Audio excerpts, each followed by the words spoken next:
So let's get started. Today we're going to be talking about attacking cloud services with source code. My name is Jonathan Claudius. I work for Trustwave SpiderLabs, and I'm a researcher there. I work in the vulnerability assessment team. So the focus of the team that I work on, we basically POC vulns. We take those vulnerabilities and we turn them into viable checks for our vulnerability scanner, and then it allows our customers to go and scan their networks and find those vulnerabilities. So that's what I do at work. Outside of work, open source contributor, most of which is in Ruby. It's the language that I'm most familiar with right now. However, there's other languages that I've contributed to as well. So that's me. Today, what we're going to be talking about is sort of, there's two major sections that we'll want to talk, or that I want to talk about today. There's sort of a developer side of this, and then there's sort of a attack security side of things.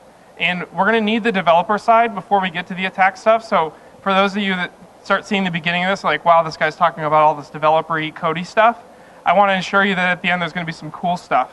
So I don't want you to leave midway saying, oh, well, that guy was just talking about developer stuff at a security conference. But at the end, we'll have some demos, questions, and then I don't have it listed here, but there's a tool that we'll be talking about that I'm going to release. So basic terminology and concepts. The first thing I want to talk about is continuous integration. Can I say a quick raise of hands of who knows what continuous integration is? Heard of it, used it in your environment? Okay, for those of you, thank you. But for me, continuous integration, and I've got the definition up there for you, but what it means to me is that every time I make a commit on a project, if I'm making edits as a developer, anytime I make a commit, it triggers something on the back end that checks out my code, it builds my code, and it tests my code, and validates whether or not it's good or not. Does that make sense? All right. So one of the popular examples that I'll be talking about through here is Jenkins CI. Has anyone heard of Jenkins CI or used it in your environment?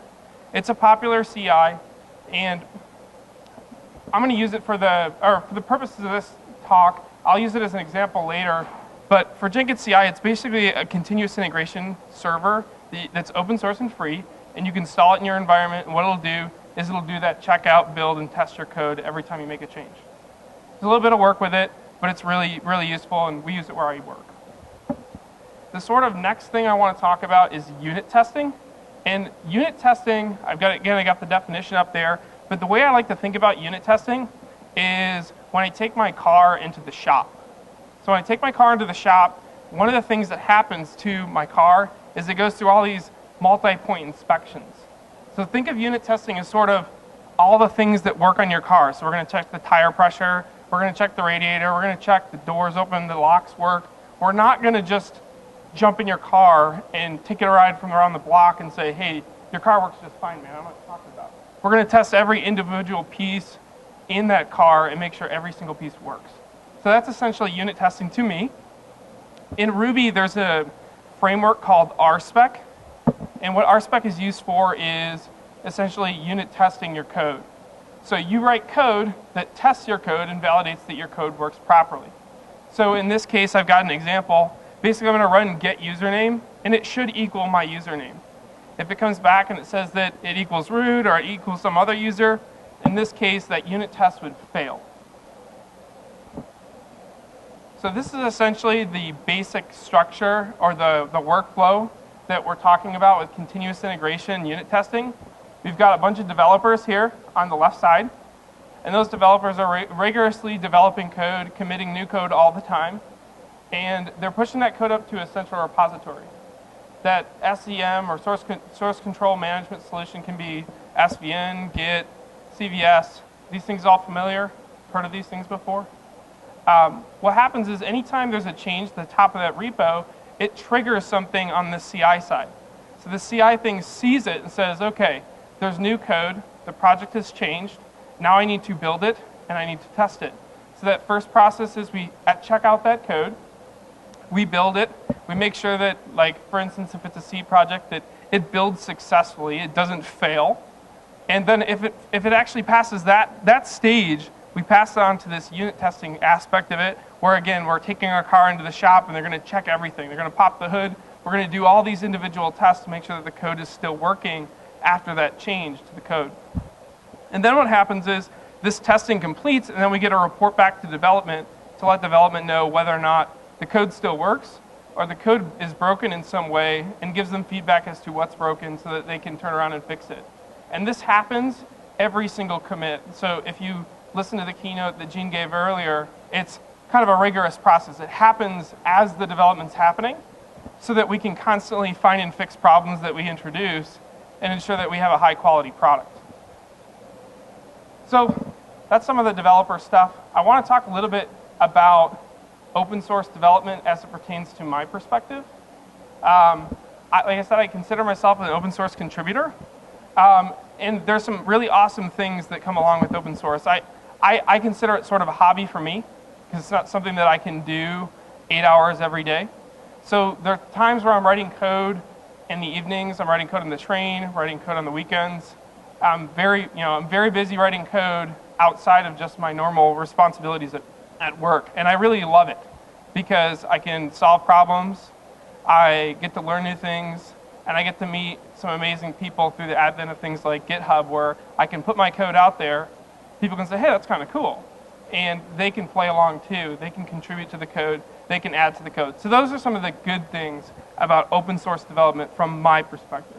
But everything with a good side, there's always a bad side or a downside. And one of the big things that sucks about being an open source or contributor and not have it be your primary job is that you have a limited amount of time and resources.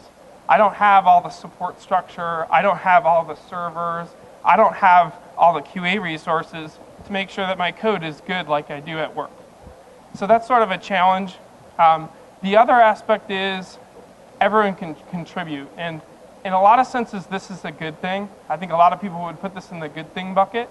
But for me, sometimes when someone's contributing to my project, that also means that they may not necessarily have the same experience level or knowledge about the product or the project. So there's times where I can get sort of crappy code suggested to me. And I don't want to turn that person away because they're contributing to my project, but at the same time, I want to have some objective way of being able to say, hey, your code's not good because of this or that.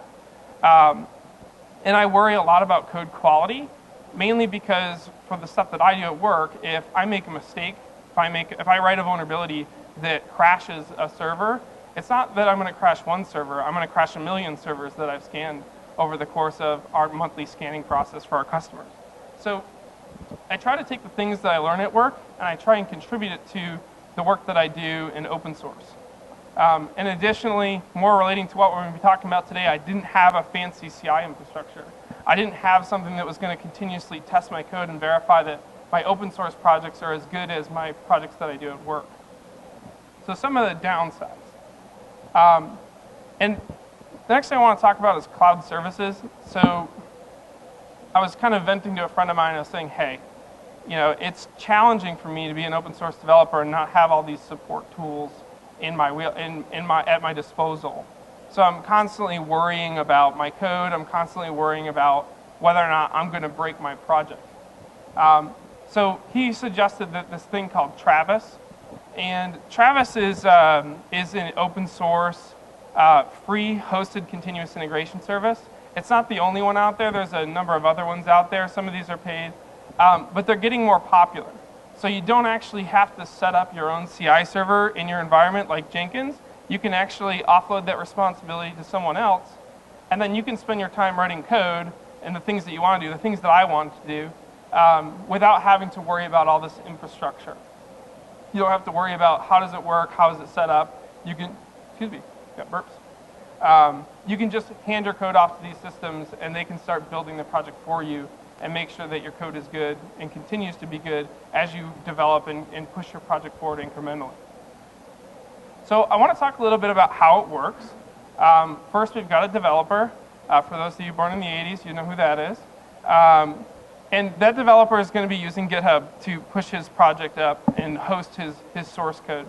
And he does that change. And then Travis, which is one of the CI providers, is going to be monitoring that that GitHub repo. And he's going to say, hey, is there any changes to this repo? Have there been any updates to this repo? And when that happens, Travis will basically start a process on his end And this is sort of where it gets a little bit different than that simplistic flow that we looked at earlier. Travis is not actually going to be building your project. What he's going to do is he's going to hand that project off to a worker.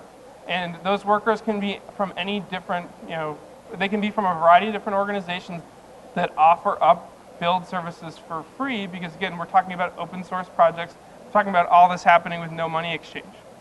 So what happens is that when Travis triggers that there's been a change, he delegates that work to that worker. So it might go out to Engine Yard, which is one of the providers on Travis, or one of the CI providers. It might go to Heroku, and it may go to any number of providers that they partner with.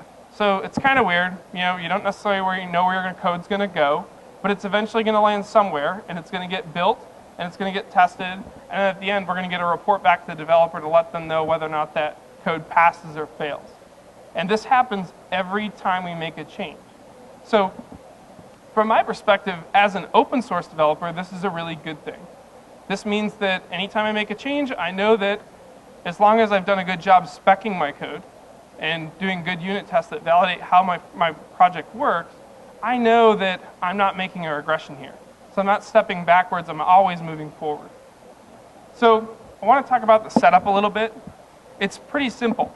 Basically, you go to travis.ci.org, and you go in there, and they have single sign-on set up with GitHub, and you just go to your project that you want to enable, and you just flip the switch. And then you go to the GitHub side, and within every GitHub project, there's a thing called service hooks. And if you go into those service hooks, and you scroll way down, because they have a lot of different service hooks that they have available, you select that, and you hit this test hook thing. And what this does, once you've hit, it says payload deployed, that means that anytime going forward, anytime you make a change to your project, it's going to test your project assuming that you have proper unit tests there. So what ends up happening, and this is an example of one of the projects that I have it on GitHub, which is called C7 Decrypt. It's an encryptor and decryptor for Cisco Type 7 passwords, if any of you are familiar with that. But one of the things that was really cool about it was that a lot of the projects that I wrote, they only worked on one version of Ruby, because it just happened to be the version of Ruby that was on my laptop. With Travis, I was able to enable all these different other repos. So now I can, programming languages, so I can get validation that my project runs on the latest version of Ruby.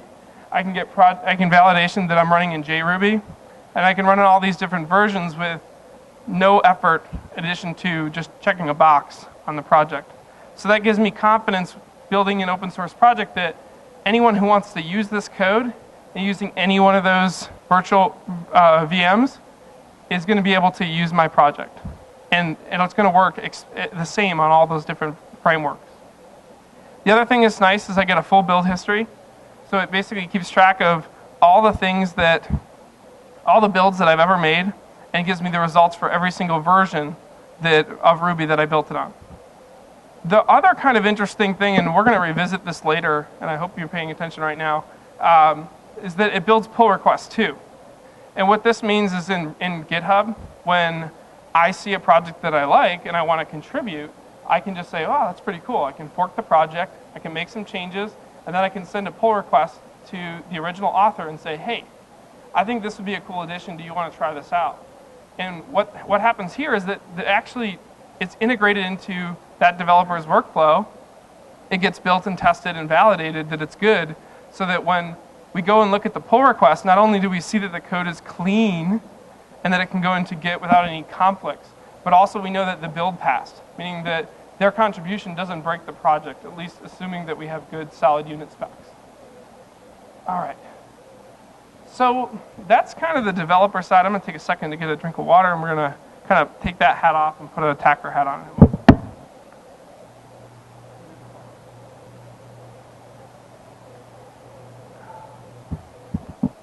All right, so I want to talk about this talk that Ben Smith gave. He's a Rails developer, and he gave this talk at Aloha Ruby conference last June, and it was called Hacking with Gems. And what the premise behind Ben's stuff was that how evil could I make a gem and convince someone to install it? So Ben's idea was like, okay, I can do malicious rake files, which are things that are run within Ruby by default if you're running specs. I can do malicious C extensions, so anytime someone runs gem install, I can take over their machine.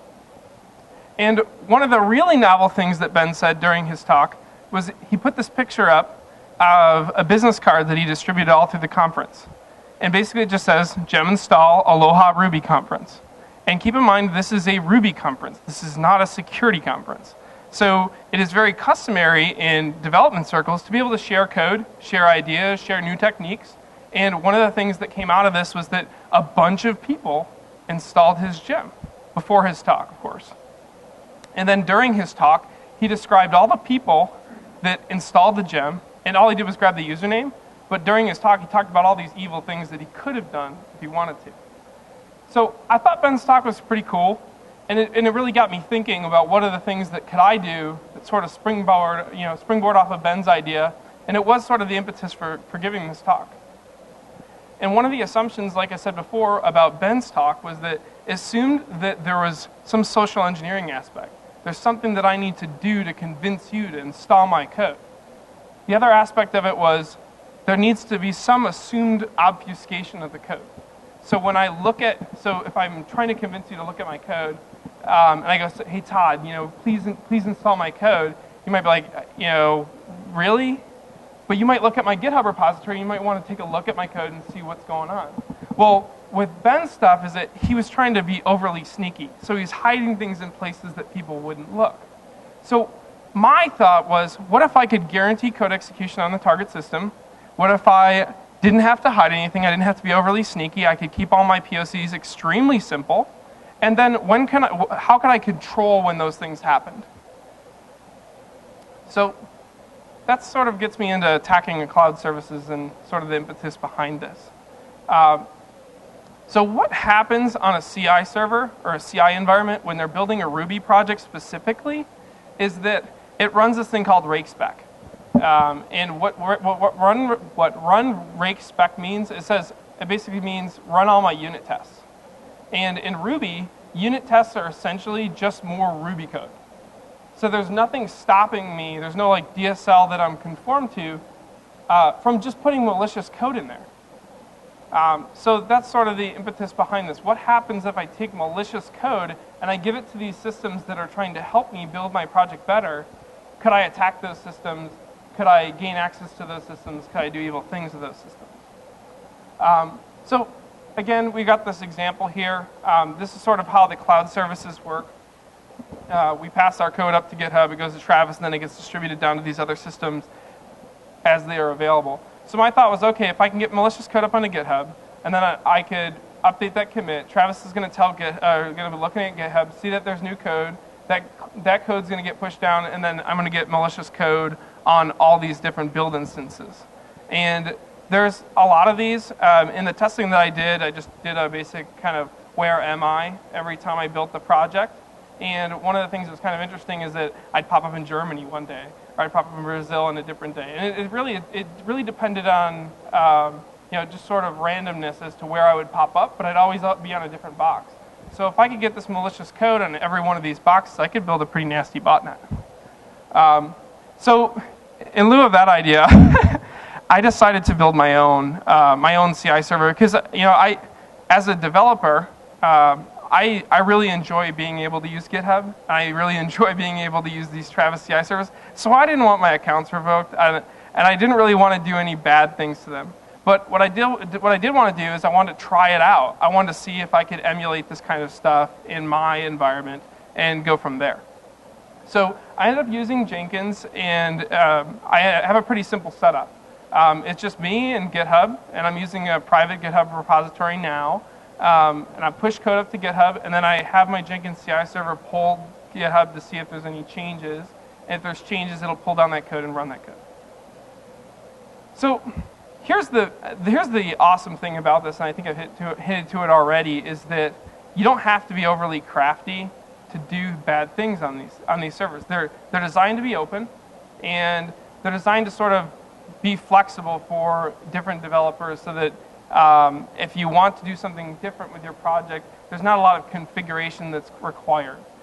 So in this case, I can do basically just a simple, jump 2 directories above where I currently am and see what happens. Like, what is the result of ls, 2 directories above me? And one of the things that's interesting is there's very little sandboxing on some of these environments.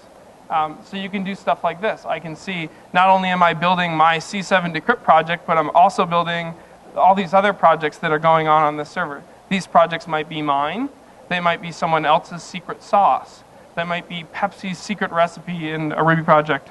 So these things are possible. We can actually jump out of these directories. We can also dive into these directories and see what source code's in there. We can access the source code, read it. We could even export it off the box. So the other thing I thought about was, okay, what if I could pivot? What if I could use my position on the network from within the CI, and could I attack neighboring devices? Could I go and see what's there? Could I go and attack other devices that are outside that network? And the answer was, of course. We can do port scans and see if there's other devices that are neighboring to that device. And perhaps if there's vulnerabilities on those systems, we could jump to that box, exploit that box, and keep moving forward if we were thinking it from the pen test methodology. The other kind of, this one was really interesting, is like, with these devices, there's a lot of trust, or there's an implied trust that they're going to be doing good things, so they need to be able to get to your repository and check out your code. So if you have a private project, it's going to need the SSH keys to properly get to your project. Or if you're going to be stamping any build numbers, so like every time I build a project, I'm going to update the build number, I need to be able to connect back and authenticate back to GitHub. So in this case, with these SSH keys, they can be read, and they can also be read-write. So one of the implications here is that if I could read-write, if I built your project, could I turn around and make a commit to your project maliciously and Trojan your source code repository? So, of course, in this case, if you've ever set up a GitHub account, one of the first things that you do after you get your SSH key access set up is that you perform an SSH and you connect to GitHub, and it'll basically respond saying, hey, you've authenticated as this user. So those are sort of the things that I'm thinking about as I'm going through this, and I'm like, wow, this is crazy. And I'm trying to do all this in code, so it's a lot of trial and error. It's like, oh, well, I forgot to put a timeout in the SSH command, and my build's going to run forever, these types of things. But then I just got sick of it, and I was like, okay, well, reverse shell. What if I wanted to just do a reverse shell on this machine? What if I could just get command line access to the server and stop wasting all my time trying to do this in code? So I'm referencing pentestmonkey.net here. This is actually where I got this Ruby backdoor or reverse shell. The reason why I'm doing that is because he puts it, or I don't know if it's he or she, but they put it in various different languages. So you can get it in PHP, Java, you name the language, there's the type of reverse shell functionality there that we can use to get access to the box. So I'm doing all this in Ruby up to now, but there's nothing to say that if I wasn't building a PHP project or a Java project or some other language, that I couldn't do something like this on a CI server. So I do have some demos prepared for you guys. The first one is what I would consider sort of the basic example.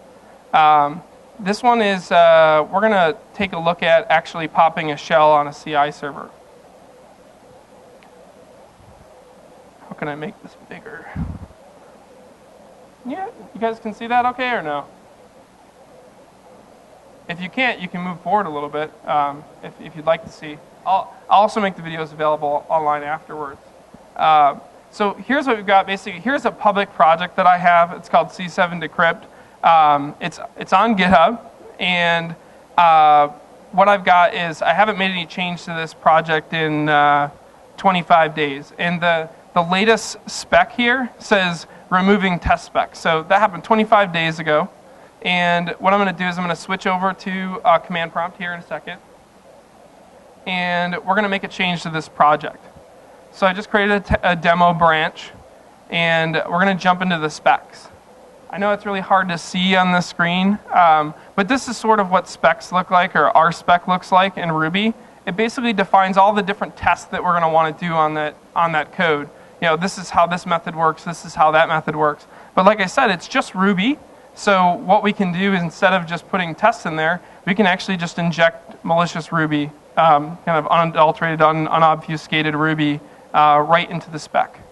So what this can do is that if we feed this to the CI system, we'll get a shell. So let's see if that actually works. So we got to basically diff that code. We see that we've added the reverse shell to our specs. And we're going to commit that code.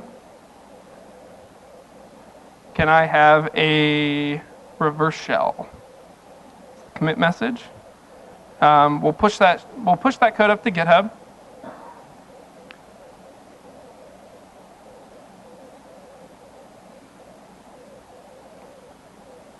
And then if we go back to the project, we'll see that the commit now is the top of the repository is, can I have a reverse shell? So we've got our code in our GitHub repository, and we've pushed that code just now.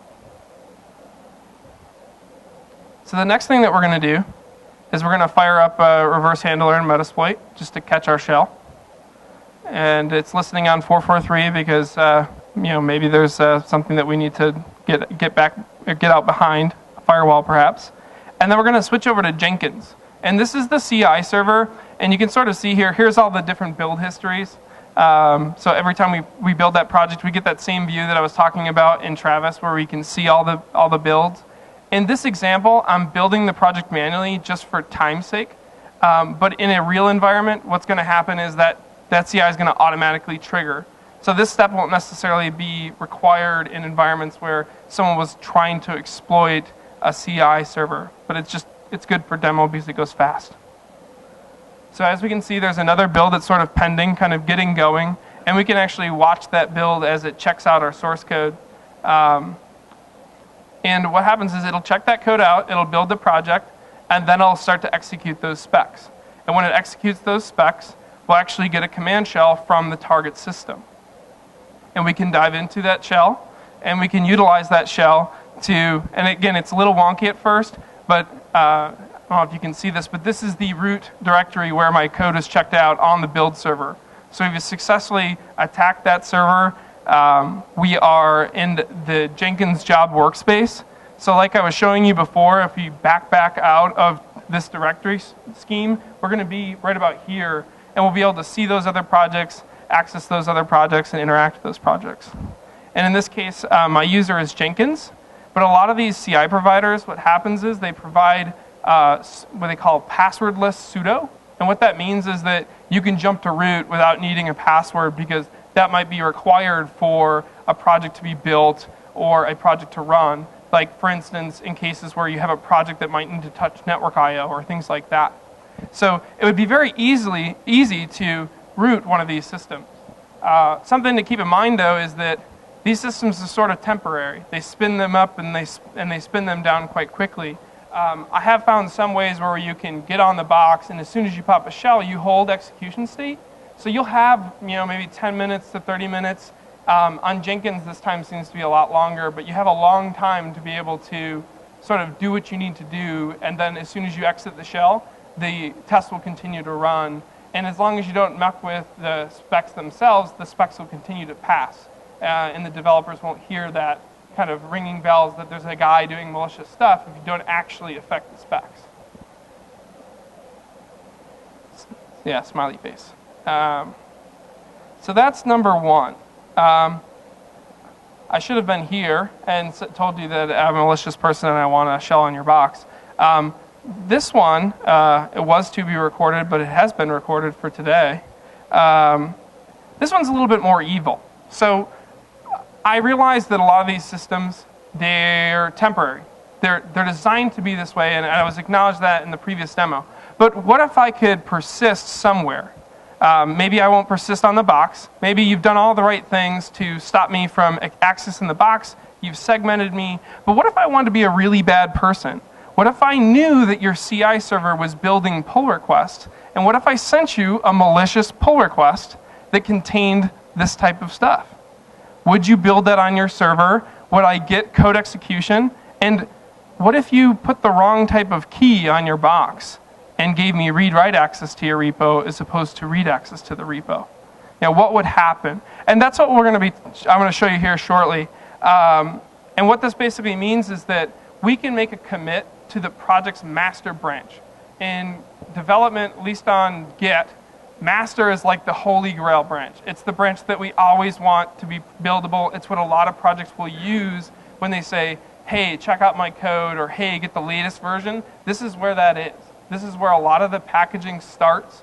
This is where different repositories will grab your project, turn it into an RPM or a DMG or whatever for other people to install. So if you affect that branch, you could cause some really bad havoc if you get into a popular project. So I do have a demo for that. It's sort of not as exciting as I wanted it to be, and I'll explain why. Where am I? Can I just get you to open up? There you go.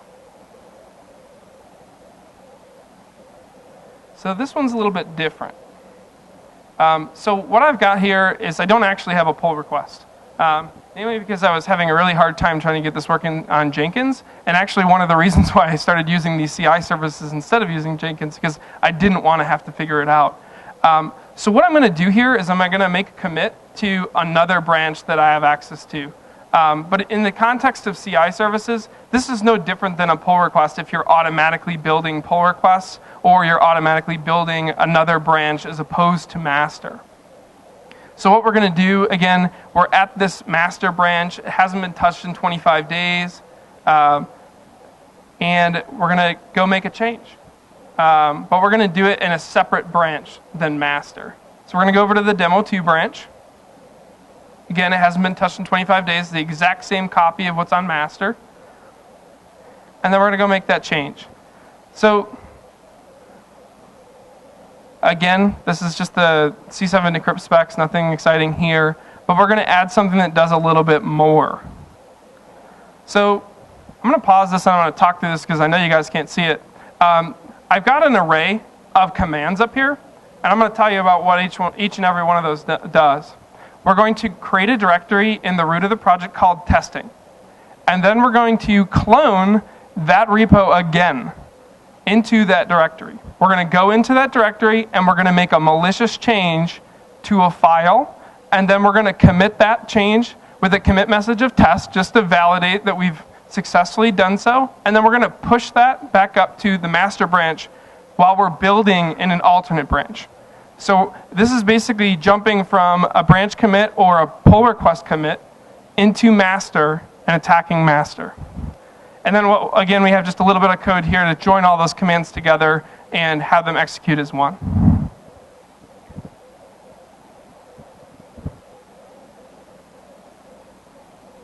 So we're going to write this to disk at some point. There you go. We're going to commit it. And one thing to note here is the commit messages are going to be different. There's going to be a commit that I'm making, which is introducing this bad code.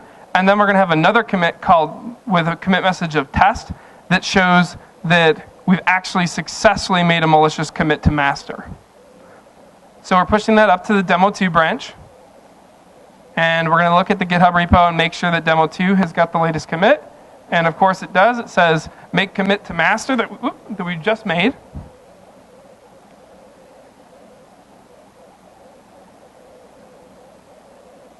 And we're going to go over to Jenkins, and we're going to kick that build off. And again, this build is automatic in a lot of these cases. I'm just doing it because I didn't want to get into a recursive commit loop. So in this case, we're just waiting.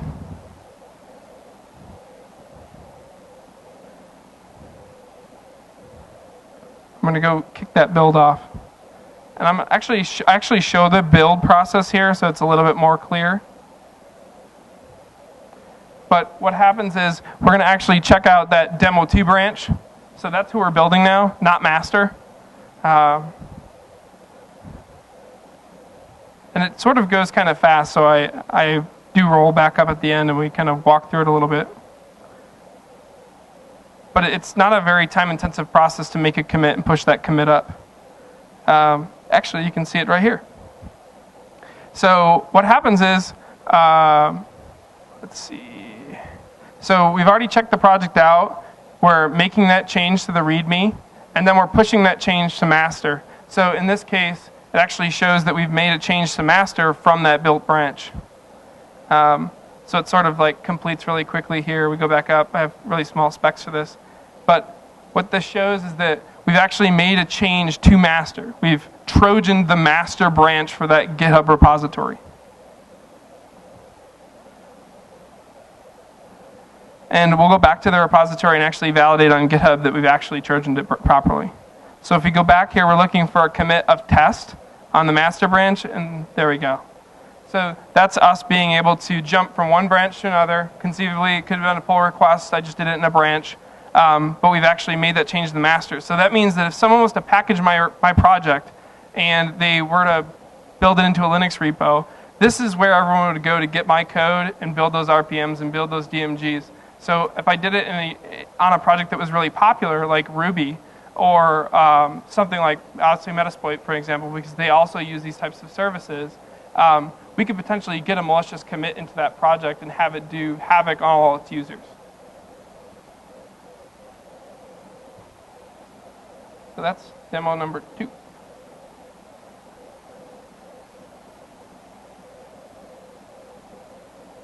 So up to this point, I've talked on the developer side and I've talked on the offensive side.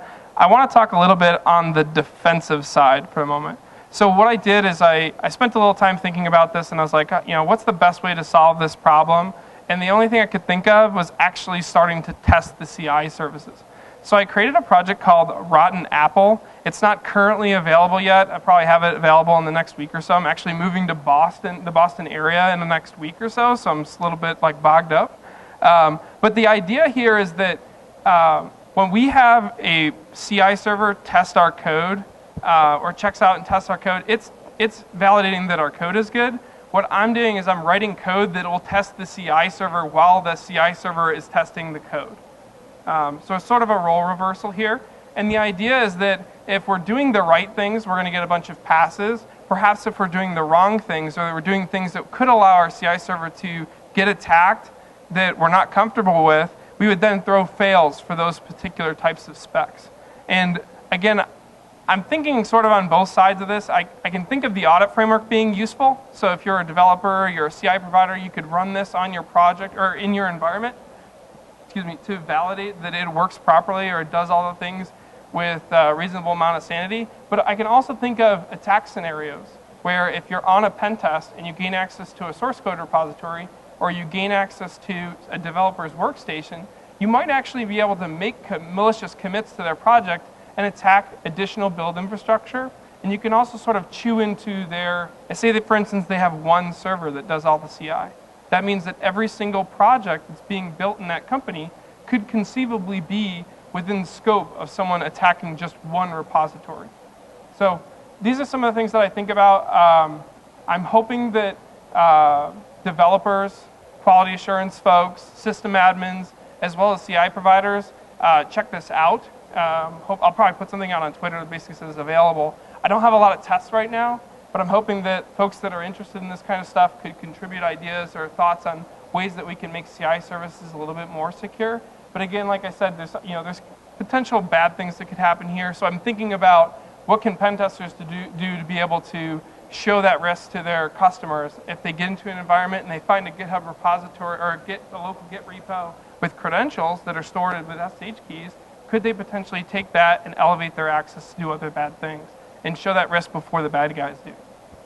So I have a couple parting thoughts. Like I said earlier, CI servers are open by design. This is not a slight against CI server builders or anything like that. This is the way they were built.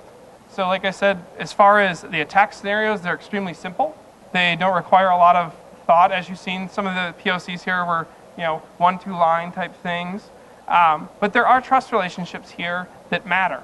And they can be abused by bad people if they can understand the kind of the impacts of what happens when someone gets rid of or gives access to a GitHub repository. Or in a case where we're on the open internet and we're using GitHub and we're building a pull request that might not necessarily be validated as good yet. There might be malicious code in there. So as far as the demos go, the CI services, at least the first one where we're popping a shell on the servers, they can be used as a pivot point if leveraged properly. And on the second side, where we're talking about keying problems, a lot of the integrated CI services that GitHub provides, including Travis, who I'm picking on today, actually do this right. They actually use what they call deploy keys, which are different than, say, a user key on GitHub. In GitHub, their user keys, if you're not in an organizational unit, means that you have read-write access by default. So if you're using user keys on a CI, make sure that you're aware of this risk. It's very important because it could mean that the source code within your project could get Trojaned if someone builds a malicious pull request, and that could be really, really bad. Highly recommend using deploy keys. They're just another option that you can choose within the project inside the administrative console within that project. And then the last thing, I'm hoping this is sort of a message to you all for the Rotten Apple project, is that I really think we should be testing these things. We're using these to test our code. I really think that we should use our code to test these, make sure that we're keeping each other accountable. So, does anyone have any questions?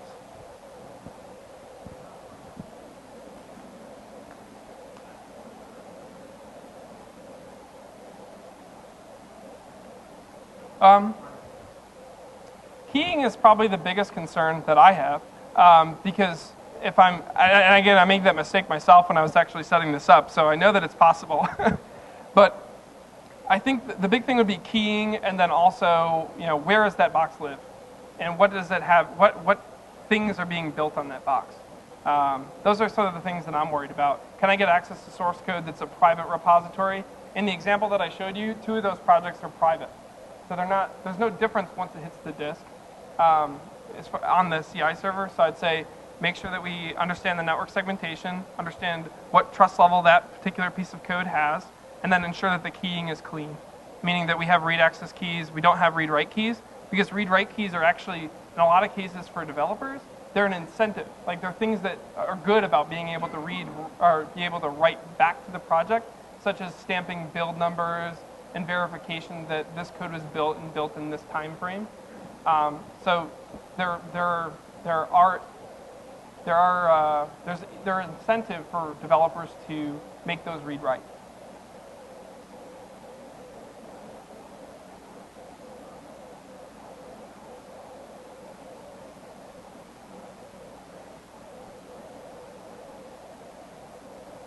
Absolutely, and I think for a lot of cases, the big boys in the room, the big boy CIs that are like doing a lot of these cloud services are actually doing a lot of the right things. So they are doing proper sandboxing in a lot of cases, but not in all cases.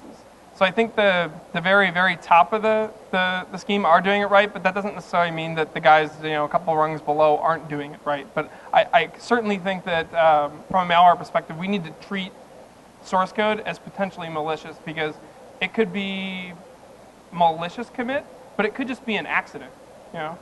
I could have rm-rf in my copy and paste cache, and I could just copy and paste it into a spec accidentally, and that could wipe out the CI server and potentially code on it. So I definitely think that's an important aspect, and make sure that we treat it securely. In the back.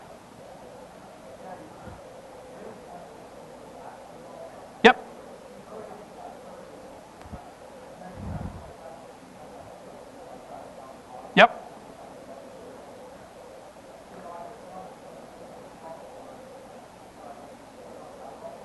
No, I did not. But you make a great point, and if for those of you that didn't hear, when you build a project using Travis or one of these other providers, sometimes what they call these things artifacts. There's basically the result of a build.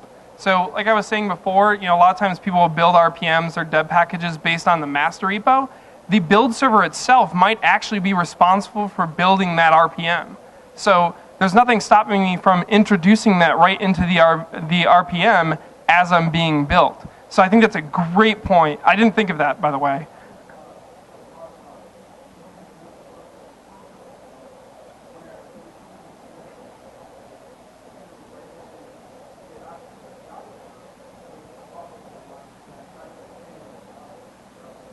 Yep.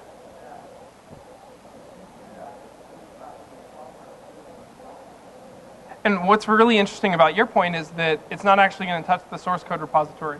So the source code repository might be clean, but I might Trojan every build as it leaves the door.